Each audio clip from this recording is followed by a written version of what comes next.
Hello, you wonderful people, and welcome to another episode of Super-Fanta-Fi. This being a show where I talk about TV shows of the supernatural, fantasy, and/or science fictional genre. For today's episode, I'm going to talk about the latest episode of Killjoys and Dark Matter.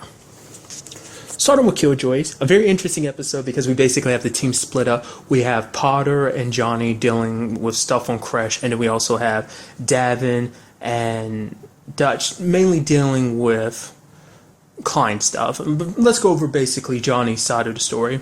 So essentially we get introduced fully to Pawter's family. We get to meet her sister and her new fiance. It was never, maybe I missed it, but it was never brought up in the episode, but it seemed like her fiance knew her, especially the way he was just kind of talking about her like he knew her. So I was thinking like maybe he was an ex-boyfriend or something. Maybe that came up and I completely missed it, but that was something I don't think was really looked into because just the way he was talking about, maybe he had been maybe he's someone that she had been around a while. Maybe he had been a part of the family for a while, and maybe that's why he knew her so well, because he'd been dating her sister for a while. But this is kind of our first time meeting her sister since we're on the subject. And her sister came off a little mean because she was like, oh, like the last time we probably hung out was like around that time you got basically shipped away by mom because of the whole, drugs, taking drugs and basically failing that surgery that basically got you kicked out of the family, kind of jokingly saying that. And we know, learning a lot more about their family. We got a first instance, actually got to meet the mom this time, really got to know her, which I'm guessing the person I thought was her mom before was someone else, maybe, because I was under the impression her mom was dead. I brought that up previously in a different episode. I was like, oh, I guess I was wrong because her mom's not dead.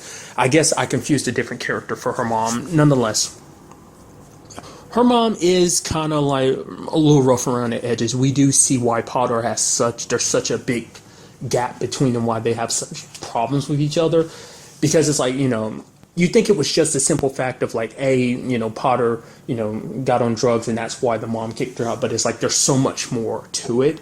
It's because Pawter being a doctor, like whereas normally it's like, oh, that'd be a good thing, but she's part of one of the 9 families, so being a doctor isn't good enough. It's like you're supposed to be the next head of the family, so you should be, basically her mom was tearing her down, saying like, you're not showing that you're good enough, basically demeaning her job as a doctor, being like, oh yeah, on in Old Town, just dealing with stomach aches and stuff like that, there's nothing to be impressed by. It's like, as the head of one of the 9 families, you have to make some very harsh decisions, basically saying that Pawter doesn't have what it takes to make those decisions. And it was kind of brought up in this episode, but it seemed like, being the very harsh way she was her way of displaying her affection to her kids. Because it seemed like, we never really actually got to see how she interacted with Pawter's sister, only how she interacted with Pawter. It would have been kind of interesting to see if she treated everyone, even her sister like that, or was it specifically Pawter? I guess you could really look at it as, with everything going down in this episode, I guess you could really look at it as like she pushed Pawter so much because she knows what Pawter is capable of her potential, and she doesn't want to waste it. And led to a conversation between Johnny and her dad. Basically Johnny saying that basically like, okay, you basically took your wife's side in the whole argument, because basically you end up finding out the backstory about their relationship. Is the fact is that obviously the mom comes from one of the 9 families, so she's pretty high up, kind of like social wise, and the father isn't. He comes from a lower class family.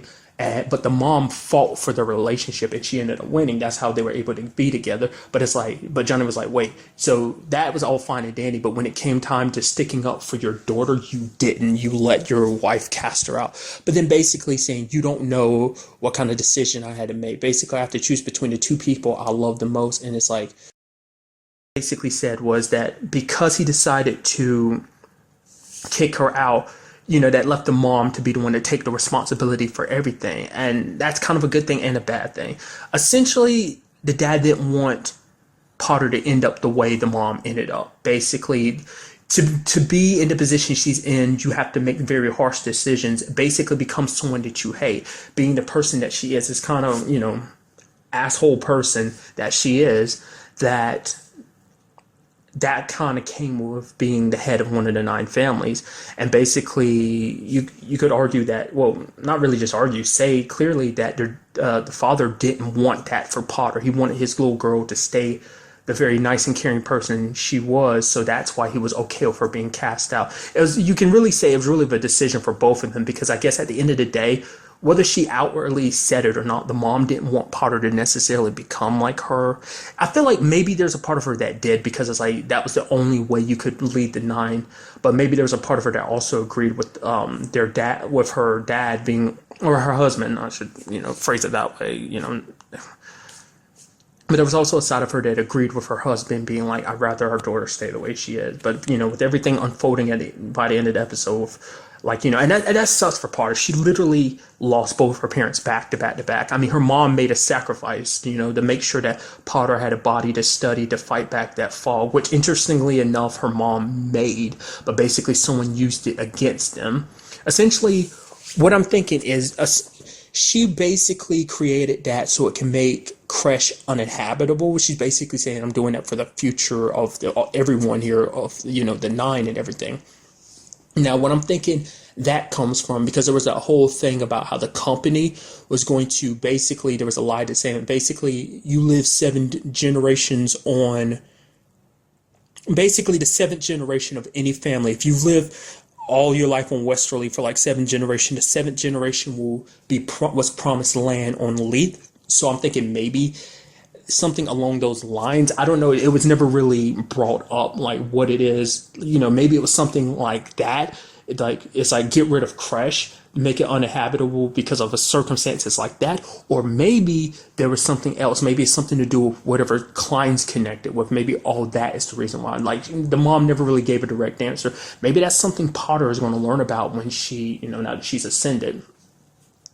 But like I said, the dad sadly died too, making sure, because he was already poisoned because of the fog. So, and that crystallized, so it's like it was already too late for him. There was no helping him. I mean, I thought it was pretty badass the way Pawter helped her sister. It's just like her sister's there, her hand / arm is freezing. I already knew what was coming. I was like, yeah, there's only one way to help her. It's like slice off her arm. I was thinking Johnny was going to be the one to suggest it, but it's like, nope. Pawter grabs a weapon, slices it off, and I love the fact his blood just splatters on her sister's face, and she's just standing there because she's in shock from what just happened. So it's kind of sad that we won't really get to see that relationship develop more, because I thought, like, when it was all said and done, the mom would be okay, and that basically they'd end off on kind of like a bad note, like, because the whole point of her even being there was because she wanted to get help with her mom, like her mom to welcome her back in the family so that she could rise up and become the leader of their family, become one of the 9, and then deal with the whole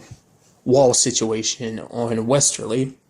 I mean, she fortunately, not fortunately, sadly got that wish kind of granted by the end of the episode. But sadly, there's a lot of people that's going to stop her and be in her way. So she's got to go through a lot of people to get the wall lifted off of Old Town and stop what's coming to Westerly, with all those other major towns being walled up as well.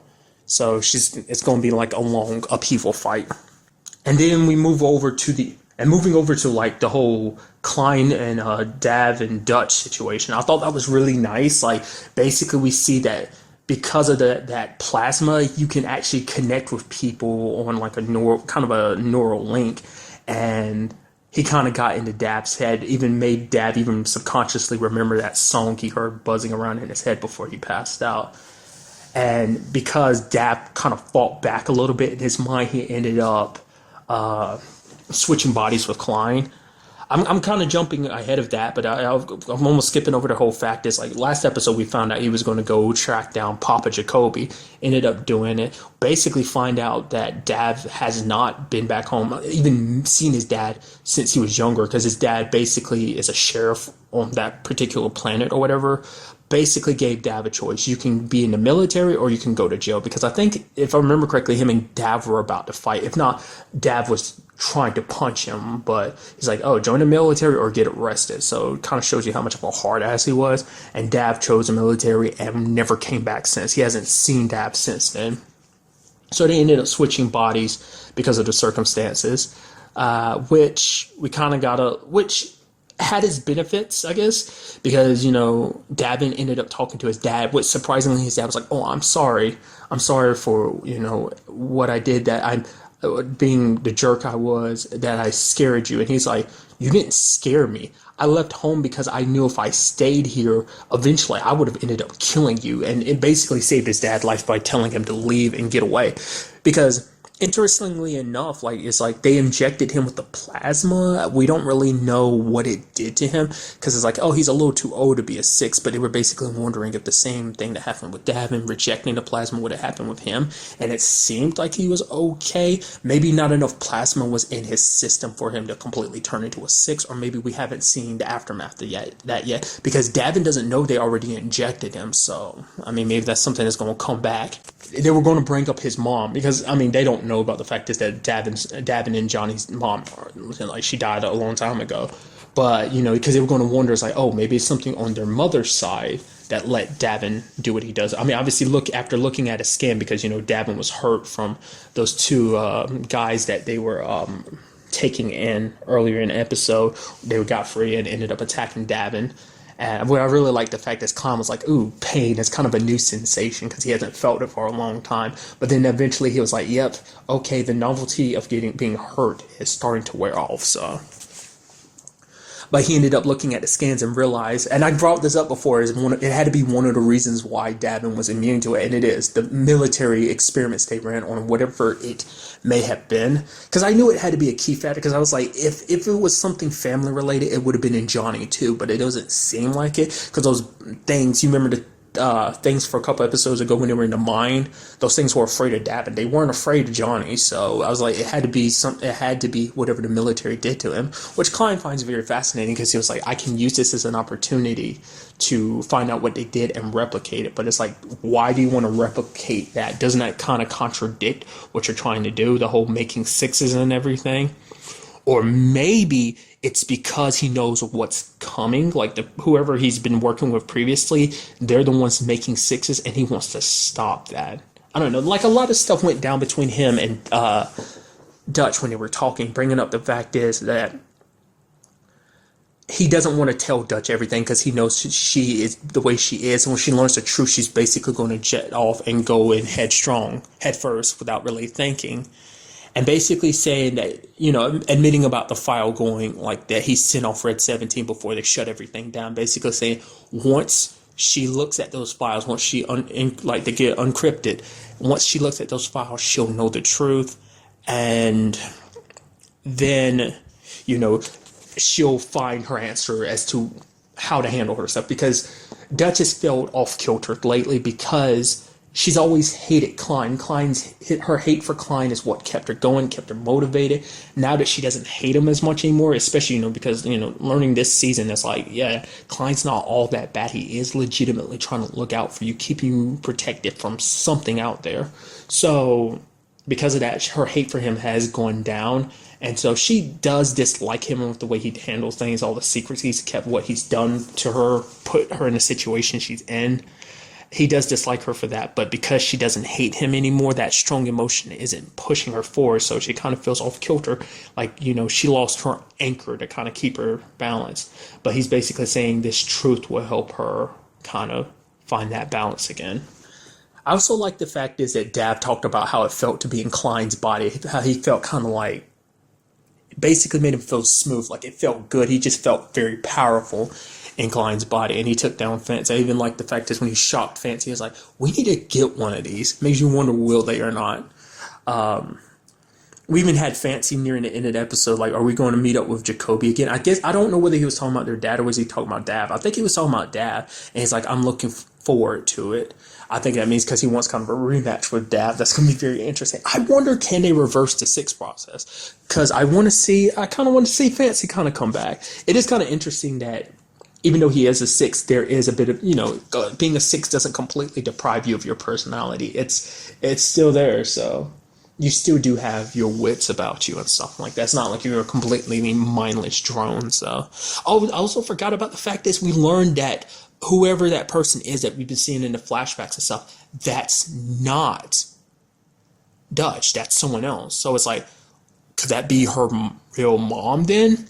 Because I was wondering about that, because I was like, she's like, who was that person? It's like, he's like, trust me, it wasn't you. So the person on Ark and fighting with Khylen and all those other Scarbacks, that wasn't her. So it was like, the only person it could be is her mom.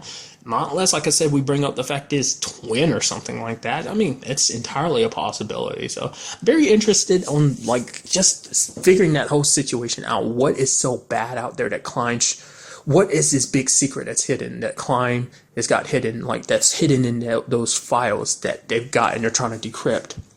And also at the same time, like, you know, crossing storylines is the fact is Johnny basically has to keep quiet about working with Pawter, because I was curious like what was going to happen now that Pawter ascends and basically becomes the head of their particular family, you know, becomes one of the nine. So it's like what was going to happen with her and Johnny. They did make out, but basically Johnny is going to help her, you know, because normally, because it's something I forgot about. The fact of the matter is Johnny hates kind of living the life he does, because as a RAC agent, you have to pick neutrality. You can't pick a side. But he want, you know, as Johnny Jacoby, he wants to help. So he's going to do this as Johnny Jacoby, not as a RAC agent, because he wants to be able to continue to give a shit like she does, you know.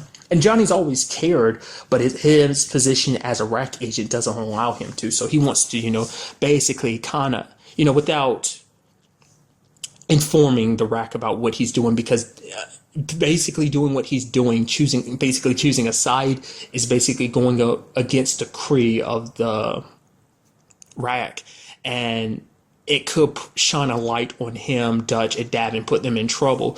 Basically saying like, so Pawter was basically like, don't tell them.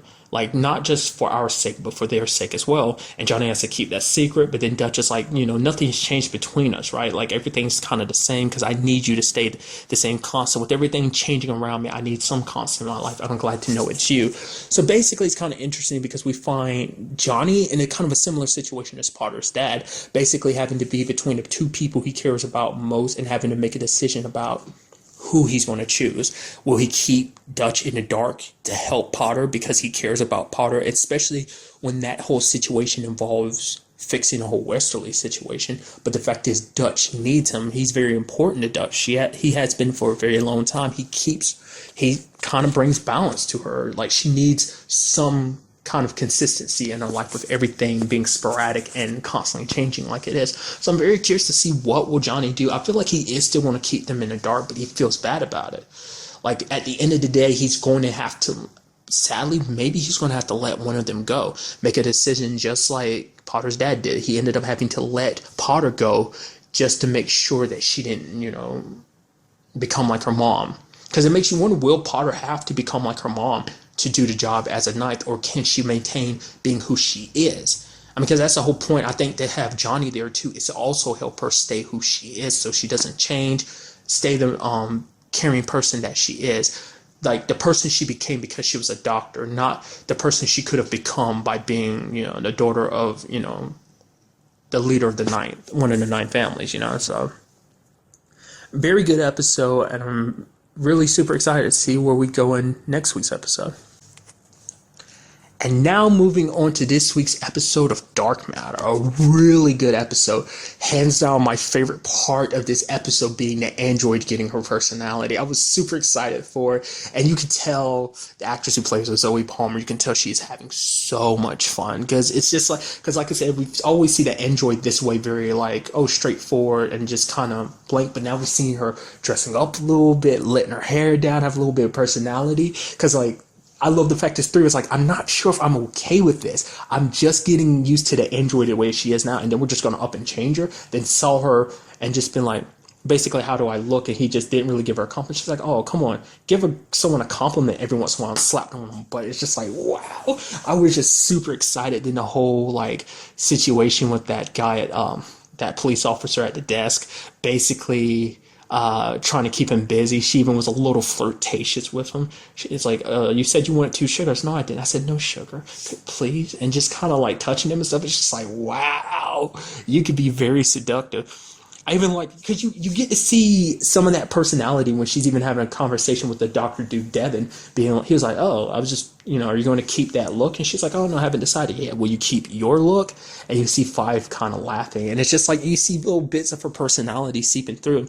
Even like when they were trying to get away from the GA and they were going towards the planet, going through the atmosphere, basically, normally the android, she'd kind of give a response like, okay, be blunt with it, tell you the odds of you surviving everything.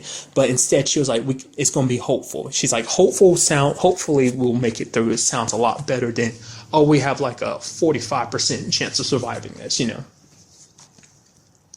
And along those lines, she came up with a fake name for herself. Her name was Kiva. It makes you wonder, will she keep that? Like, she keeps being referred to as an android. I brought this up before.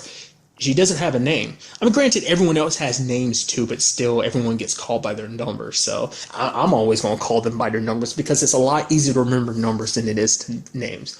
We've proven that time and time again how terrible I am at remembering names.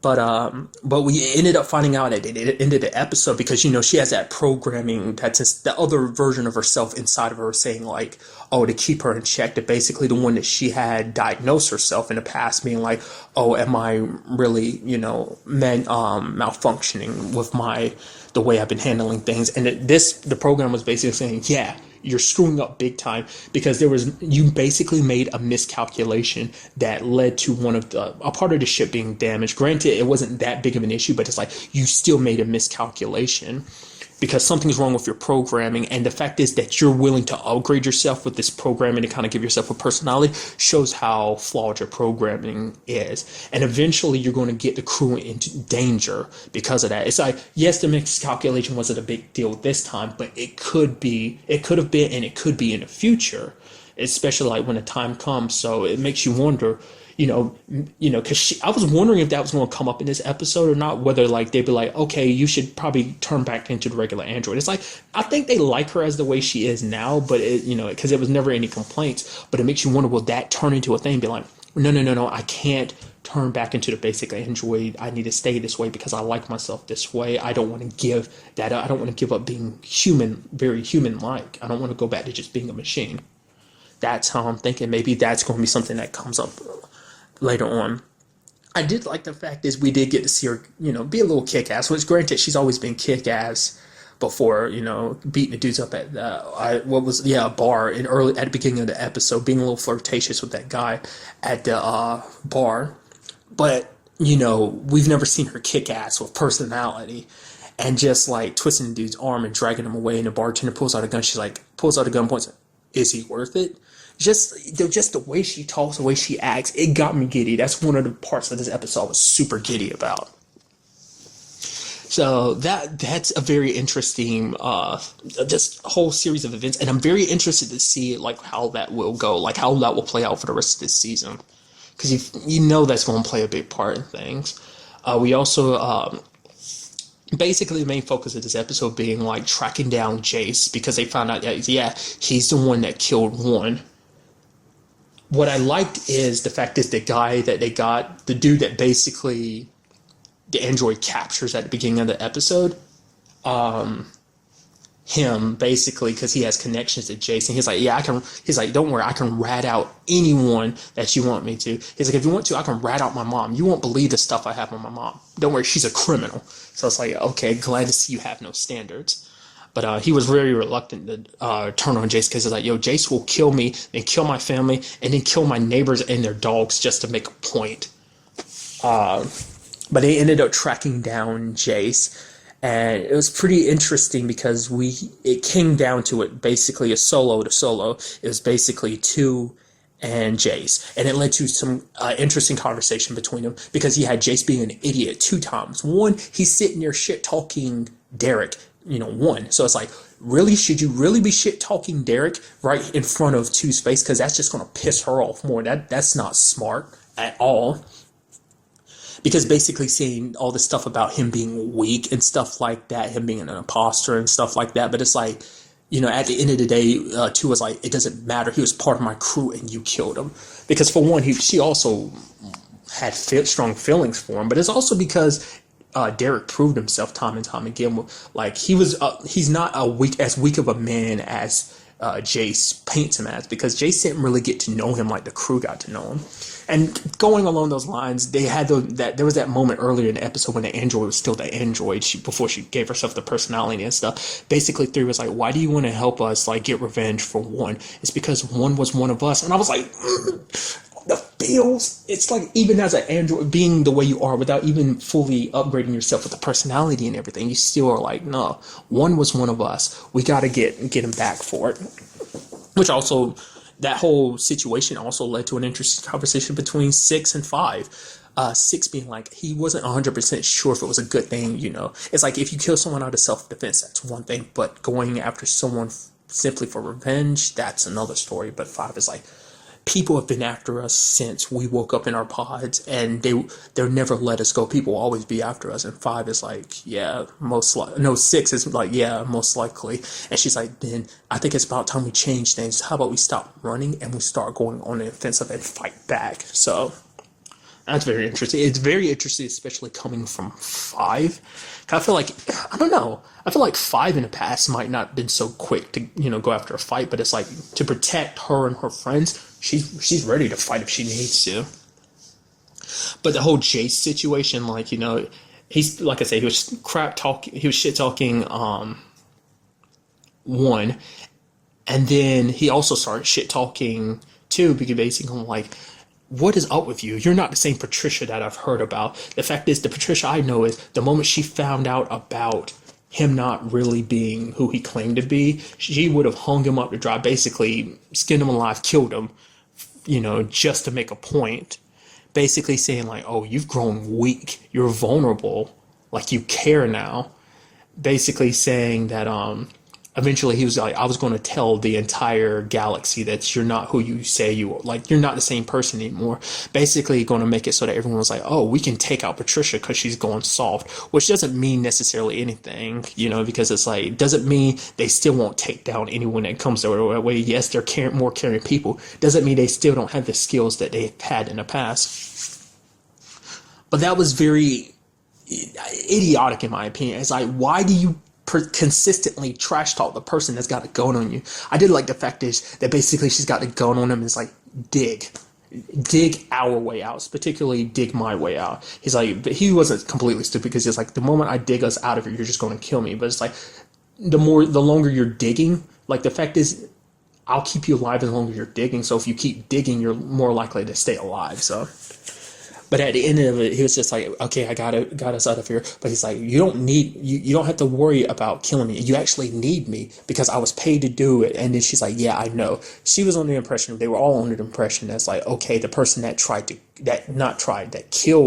had hired Jace to kill 1 was the same people after him, which I was right. He was hired to do it, because he even said it himself. He's like, I didn't kill him just because he stole my face. I was hired to do it. But they were under the impression it's like the person that wanted 1 dead was the same person that wanted them dead.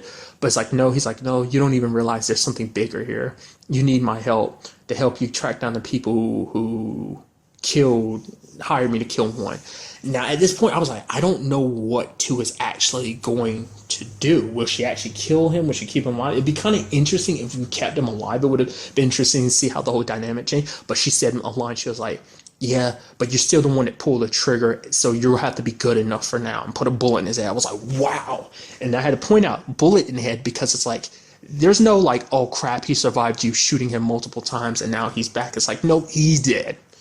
And she felt good about it. She's like, she even was talking to 6 about it. She's like, I don't regret killing him, you know. But 6 did throw out the possibility of like the person that ended up, a possible person that had Derek killed was someone from his company, particularly the guy that runs it now, the current CEO, because Derek would have been, you know, now that he's found again, he would have taken his rightful place as the CEO, which meant like his dad's friend would have had to step down. Plus, like, he was asking all these questions about his wife. I mean, that didn't come up, but I'm sure that, like, you know, obviously that plays a part in it as well. So that was kind of very interesting. I would have liked it if Jace had stuck around because I like the actor, and it would have made me feel better being like, oh, like at least, one is alive in some shape or form, right? Like I said, it would have, like I said, we'd see one around just because the actor who plays him, the same actor who plays Jace, so we still would have seen him in that regard. So, but it would have been interesting to see how the rest of the crew would have felt about him running around. It's like, yo, he's the one that killed one, yet you're letting him running around. It's like, we need him. But it's like, nope, that whole possibility is taken care of because he's dead now. Another very interesting thing in this episode is we met a specific GA Galactic Authority officer. I can't remember. Is it Chris Holden Reed? The actor who plays Dyson from Lost Girls. He popped up. I was like, dude, that's so cool. Here you are. You played a cop in Lost Girl, and now you're playing a cop in this too. I was like, you just can't. You love being a cop, don't you? I was just like, that's so cool. And the fact is, they got him specific. I'm like, yeah, he's going to be sticking around a while, isn't he? And it seems like he is a cop that is pretty good at his job. Granted, it also seems like he might end up switching sides. I don't know. Because basically, 4 kind of brought up the whole conversation of like, you think you're a good guy because you're working with the Galactic Authority, but it's like, no, they're not good guys. There's corruption even amongst them. Basically saying like all these corrupt companies around, but it's like thinking like, the GA is very, is there to uphold justice, but it's like they're corrupt too. Even brings up the fact is, when they end up surrounding them to get 4 back. Which I love that conversation of like, he was like, basically, you don't want to shoot me because you might end up hitting your comrade. He's basically like, yeah, but he'd be okay with us shooting him. And 4 basically saying, yeah, I'd rather die that way than the way that basically the GA is going to execute me. And 3 was like, see? And what I liked is, the fact is bringing up the fact is that, the GA tried to, kind of helped in a way with them almost being killed while they were in prison. Basically saying like, if we get locked up again, we're not going to see a trial. You saying you want to see us get tried and everything, but it's like, no, there's no trial for us. We will be killed. We won't even last a week. That's the whole reason why we busted out in the first place. So it would be interesting to see what they do with that particular character, because it seems like it might lead to him being like, oh, things are actually corrupt. Him looking into things, like a lot of their claims he might look into in the next episode or next time he appears, and he'd be like, oh, there's validity to what they said. And speaking of 3, I also liked that whole thing when Nyx was like, they handed Nyx a gun because like, do you know how to use this? And she just showed off that she knows how to handle it. And he was just like, am I the only one that found that a little sexy? And everyone was just kind of, and walked away. He was just like, what? I was like, the moment that whole thing was happening, she was doing the whole thing with the gun, I was like, he's going to say something, isn't he? He's going to like it because he likes a woman that can handle a gun. And of course he did. And speaking of Nyx, she becomes more and more interesting with every episode, because we also see in this episode, basically Jace had a gun pointed towards 2, and basically she heard him readying the gun to shoot. She heard that, and she looked up and saw him and got 2 out of the way. So it's like she's got super good hearing, because she kind of brings it up to 3. She's like, oh, he's like, how did you know that the cave was going to come in cave? And she's like, oh, I just had really good hearing. So she's not normal. We saw the whole thing with 4, like how she quickly picked up a sword, was able to handle herself pretty well, use it pretty well, even though she'd probably never really used a sword before. Like she talked about the fact that she picked things up pretty quickly. So it makes me wonder, is she normal? I don't think she's normal, because either she's an android, which I don't think she is, or maybe she's something like 2, or maybe she's something else entirely. I don't know. We'll just have to wait to see. But she becomes more and more interesting. You see that her 3's interest in her kind of got piqued, because he kind of saw like, okay, I'm not getting the full story here. Either she doesn't know what she is, and she doesn't really understand it herself. She's just giving the best explanation she can, because she's like, well, if I really told you the truth, you wouldn't believe me. The fact is, it's like, oh, that I think things, like, she doesn't know what she's fully capable of, but she points out like, oh, it could be this, it could be that, but she herself doesn't know, or she does know and she's just hiding it, because like 2's hiding what she is, because it's not a good thing for everyone to know what she is. So. And something really quickly, I also want to go over D'Avin's character. We got a little bit more look at his past. Basically, we saw him getting high again this episode. It looks like he's on his last shot. But what we see is him kind of remembering like him during a surgery or something, and his hand is shaking. So maybe that surgery has something to do with why he got locked up in the first place. Maybe he has a disease or something, and maybe that calms his nerves or something. Or maybe that's just like the surgery was because he was a junkie and getting high and he couldn't perform the surgery, because it kind of happened again when he was performing surgery on 6. So I don't know. Like, maybe we'll kind of get more look at it, but I'm feeling like whatever that case may have been, that's why he ended up in prison in the first place. Because we still don't actually know why him and Nyx actually got locked up at all. Same thing for Eric's. I mean, we know he was working with that lady, but it's like, was he there because they needed him to be in position, or was he? I guess he was someone that was already there, or was he kind of one of her sleeper agents? It's like he was there, but he was always kind of like undercover for her or something. I don't know. Make it kind of interesting to find out why Nyx and D'avin were there. And also, kind of one of the last things I want to bring up in this episode is the fact is we see that 3 isn't okay with 6. Bringing up the fact is like, because, 3 came in there to get something to eat, and then he sees 6 and he's like, I've lost my appetite. D'avin was like, he did try and risk his own life to go help you guys. But he was like, whatever. And because, him and 3 and 4 have reservations about 6, but they're okay with him. But it's like, can we 100% trust him? He is a cop, but it's like he doesn't have any other place to go. Like, just because he helped them, it doesn't automatically make him a part of this crew again. So it's going to be interesting to see where that dynamic goes. Like, will he ever get back to the point where the crew completely trust him? 5's okay with him, and 2's okay with him. The only ones that really have problems with him are 3 and 4. And 4 don't seem like it's as big of an issue as 3, but granted, we haven't really seen him and 4 interact. So it'd be kind of interesting to see where things go from there. Will they ever get back to the place where they actually trust each other wholly and completely? It was kind of brought up to a certain extent, but the fact is, it's like, like the GA was able to catch us, and D'avin was like, I wonder how they found us. It's like, no, like, I don't believe 6 was behind that. I truly don't believe so, because the fact is, he was asking 4 those questions about, like, who helped you out of prison. You had an inside help, didn't you? He was one of the guards. If you already knew who helped him, that 6 helped him, he's like, then he wouldn't have asked that question. So 6 is in the clear in that regard, but it does make you wonder, how did they know where to go to track them down? It's like, knew exactly where they were going to go, that they were going to go after Jace. So how do they know that information? I'm very curious. Like, they've got maybe someone very powerful is keeping an eye on them or something. Maybe it has something to do with that lady that Eric's works with. Maybe she kind of turned them over to the GA. I don't know. I guess we will have to wait and find out. But overall, a very good episode, and I can't wait to see more. But that's really all I want to talk about in this episode. Till the next time we meet, be happy, be safe, live life to the fullest, and enjoy it. Good day and goodbye.